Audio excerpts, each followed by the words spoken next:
Hello viewers, সবাই কেমন আছো? আজকে চলে এলাম একটি সম্পূর্ণ নতুন এপিসোড নিয়ে মাধ্যমিকের ম্যাথমেটিক্স সাজেশন থেকে। তো যারা আগামী বছর মাধ্যমিক পরীক্ষা দিতে চাও এবং যারা সম্ভবত 8-9-এর ক্যান্ডিডেট আছো, তারাও কিন্তু করণীয় অঙ্ক সবে শিখেছো বা তোমরা হয়তো করেছো অলরেডি যারা 9-এ আছো। এবং ক্লাস 10 মাধ্যমিকের জন্য অতি ইম্পর্টেন্ট একটি চ্যাপ্টার হলো করণী। তো দ্বিঘাত করণী এই চ্যাপ্টারটি থেকে তোমাদের কিন্তু মাধ্যমিকে প্রতি বছরই কিছু না কিছু প্রশ্ন এসে থাকে, হুবহু কমনযোগ্য এমন কিছু প্রশ্ন নিয়ে আমি আজকের এপিসোডটি শুরু করব বন্ধুরা। তাহলে চোখ রাখো আমার এই চ্যানেলে। প্রত্যেকদিন নতুন নতুন আপডেটস পাওয়ার জন্য তোমরা বান্টিস ক্রিয়েশন চ্যানেলটিকে সাবস্ক্রাইব করা হলে অল বাটনটি প্রেস করো, যাতে সব ভিডিও নোটিফিকেশন সবার আগে তোমার মোবাইলে চলে যায়। তাহলে চলো আর দেরি না করে শুরু করছি আজকের প্রথম অঙ্ক।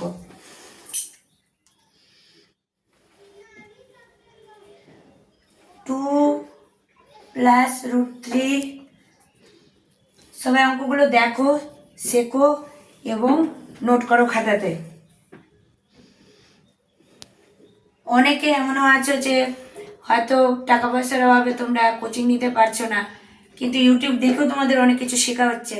তাদের জন্য কিন্তু আমার এই চ্যানেল।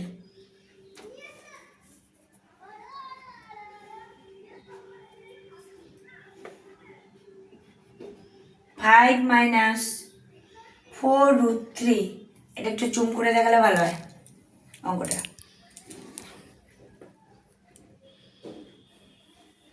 তো এটাও একটা করণী, এটাও বন্ধুরা একটা করণী। তো এদের এবার বলছে যে যোগফল কিভাবে নির্ণয় করবো, বা যদি বলে মান নির্ণয় করো। এখানে যোগফল আসতে পারে বা মান নির্ণয় আসতে পারে। মান নির্ণয় করো, থাকতেই পারে এই জাতীয়। তো আমরা প্রথমে কি করবো ম্যাম, জুম করবো? তোমরা সবসময় তোমরা সবসময় মনে রাখবে যে তোমরা কিন্তু ছোটবেলার থেকে যোগফল কিভাবে করে এসেছো।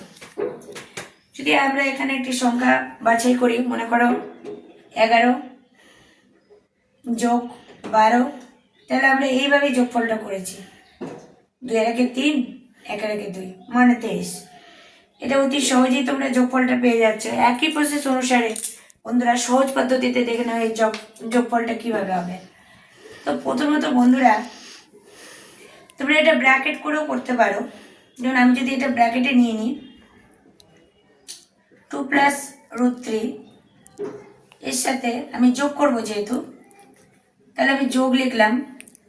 আবার 5 - 4√3, এটা আমি একটু বন্ধনীতে সাজিয়ে নিতে পারি। তাহলে আমার কি হচ্ছে, সমান সমান। এদিক থেকে ভাবতে হবে 5 আর 2 কত হচ্ছে, যেহেতু আমি যোগ করছি 5 আর 2 পেয়ে যাচ্ছি আমি 7। একইভাবে আবার আমি দেখে নিচ্ছি যে এখানে কি বলা হচ্ছে, এখানে শুধু √3 বলা হচ্ছে, এর আগে কোনো অপশন নেই।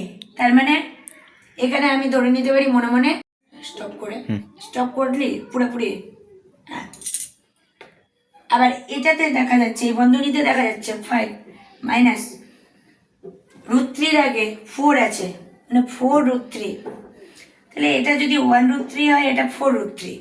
তো সেই অনুসারে আমরা কি বলতে পারি বন্ধুরা, এখানে মাঝখানের সাইনটি দেখো, এখানে মাঝখানের সাইনটি দেখো, এটা কিন্তু প্লাসে মাইনাসে কি হয় বন্ধুরা, তোমরা নিশ্চয়ই জানো, মাইনাস। আমি মাইনাস সাইনটা দিয়ে নিলাম।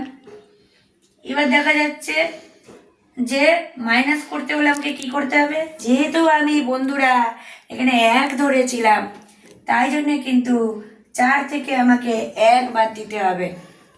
ঠিক আছে, তাহলে আমার 3 হচ্ছে, আর √3 এটা তাই থেকে যাচ্ছে। তো এটা হয়ে গেল আমাদের আনসার। তো এটা যে আমরা বের করলাম, এখানে যদি আমাকে বলতো কি যোগ না করে বিয়োগ করতে, তাহলে বন্ধুরা কি হতো জানো, কিছুই না, এই যোগটির পরিবর্তে তোমরা বিয়োগ সাইন দিতে। ঠিক আছে, বিয়োগ দিয়ে কি করতে, বিয়োগ দিলে কি হয় দেখা যাক বন্ধুরা। চলো, একই জিনিস যদি আমি বিয়োগ দিয়ে করি তবে কি হচ্ছে, তাহলে বিয়োগ দিলাম, দিয়ে 5 দিলাম, দিয়ে মাইনাস দিলাম 4√3 দিলাম। তাহলে এখানে দেখা যাচ্ছে বন্ধুরা 2 থাকছে, প্লাস থাকছে √3, মাইনাস থাকছে 5। ব্র্যাকেট থেকে যখন আমি সংখ্যাটা বের করছি তখন কিন্তু সাইন চেঞ্জ হয়ে যাচ্ছে, কি হবে প্লাস হয়ে যাচ্ছে, +4√3। তার মানে কি হয়ে যাচ্ছে বন্ধুরা?